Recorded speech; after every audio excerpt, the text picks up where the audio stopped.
Hey, there we go. So I just left the store. I was out getting grocery shopping, and I saw a seedless watermelon, which I'm trying to bring you to the story of today. You live in a seedless life. So when I started real estate, I had someone in my second year come recruit me to come work for the company, and the boss of the company, which I belong to now, the owner, kind of mentored me. He showed me a lot of things that how to do business differently than I'd ever done before, with training and different models and his own private sort of pitch on stuff in terms of how he does business and closes and all those kind of things. And it made me into a different person. And he mentored me. He really helped me out. He gave me a lot of things that, a lot of advice and a lot of advice on a lot of different situations, how to handle stuff. And over the years, he's been a good mentor to me. He's always helped me whenever I needed him. He still does to this day today.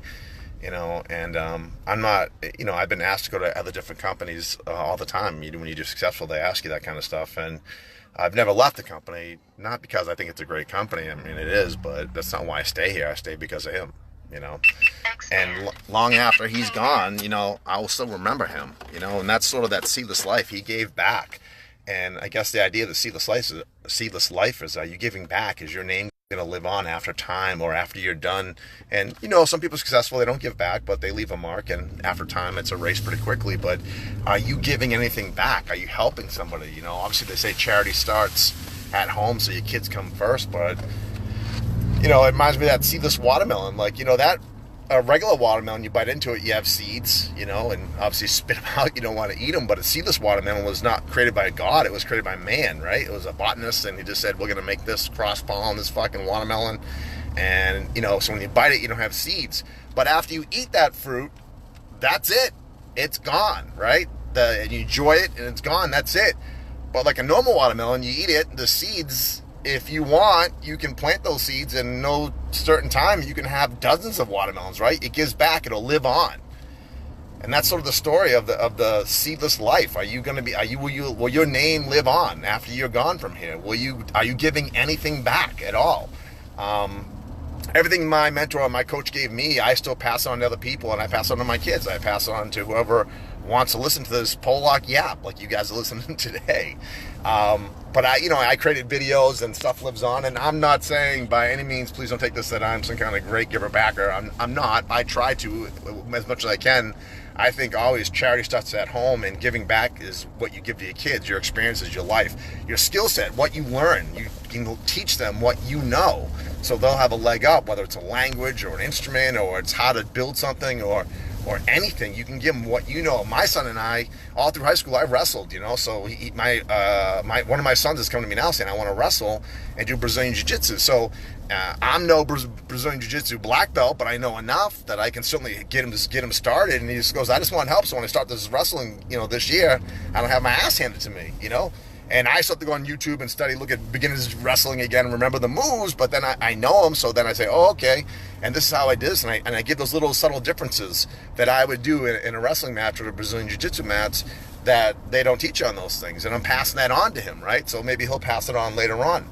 And, one of the things you talk about is like that seedless life. What is that seedless life? Are you giving back? Is there anything that you're contributing to give back? And again, there's no requirement to have to give back, because plenty of people don't give shit back, and they're fucking successful. They make tons of dough, they make tons of money, and they do great, and awesome for them. And, after they're gone, their name is pretty much quickly gone as well.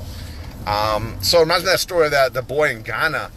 I don't know if you guys ever know, but Ghana is a big producer of a certain kind of plant, and there was this kid, I guess he was, the story goes about 1940, this little poor kid in Ghana, which is a country doesn't have much at all. He was raised dirt poor.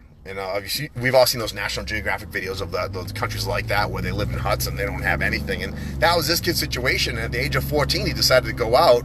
And he's like, not for another minute, not another second. I'm going to go ahead and I'm going to make something in my world so that I'm not poor. I'm going to go out to the world, make some money, come back and help my family and help my town, my country, whatever that is. And so he left and he went out in the world. And 7 years later, he came back and they saw him coming from far away. And, they all ran out to him as he's coming in, and they just said, hey, what did you bring? Did you bring money? Did you bring wealth? What did you bring back from, your 7 years of being away from the village? and he reached into his pocket and he pulled out 3 seeds. And those 3 seeds were cocoa plant seeds. And Ghana is the #1 producer of cocoa plant in the world today because that flourished. He planted those seeds, and then it began hundreds of thousands of cocoa plants. And now they're one of the largest producers of cocoa plants in the world, all because this one boy went off. And that'll never be taken away from him. They will always live on as that kid who did that, who kept giving back. And again, so I don't expect anyone in this video to go out and get cocoa plants and give back to the world. But what I'm saying is just thought, what are you giving back and who are you giving it back to? You know, Dave Thomas, the creator of Wendy's, I don't know if you guys knew this, but he grew up as an orphan. He was orphaned his whole life. He grew up and he had one family adopt him. He went from family to family, really tough life. At the age of 14, he met a restaurant guy who gave him a job, and he worked in the restaurant until about 18 when he was drafted into the army, into the war actually. And so he went to the war, and when he got back, he went to the same guy, and that guy gave him 4 stores to run. Eventually, that guy sold his business, but Dave Thomas took everything he knew from that business and opened up his own chain of restaurants, and that became Wendy's. And Wendy's is 6,000 stores strong. You know, and Dave Thomas is, you know, the late Dave Thomas, I should say, is giving back to millions and millions of charities for adopted kids because he just was like, that's it, you know. So, you know, I guess the message today is, are you living a seedless life? And if you just tuning in now, you missed out the front part of it. You certainly go back and watch it, but it's sort of something, you know, what are you giving back? It's good thought to help somebody somewhere, something, you know, your kids, you know, someone you can mentor, someone you can teach a skill set that only you know, or you're a master of, you know. So it's weird listen, I just come from Market Basket. I'm actually heading home to drop this crap off, but it's weird that just that one, as I'm walking to the store, I saw that seedless watermelon, it created this rant, you know, about just giving back. I don't know. It's just one of those weird things that hit me, and I go, you know what? I'm tired. Why not make a Facebook Live video on this? So I hope you guys liked it. It's a little bit of hopefully it's a little bit of a motivational thing for you, and I'll talk to you later.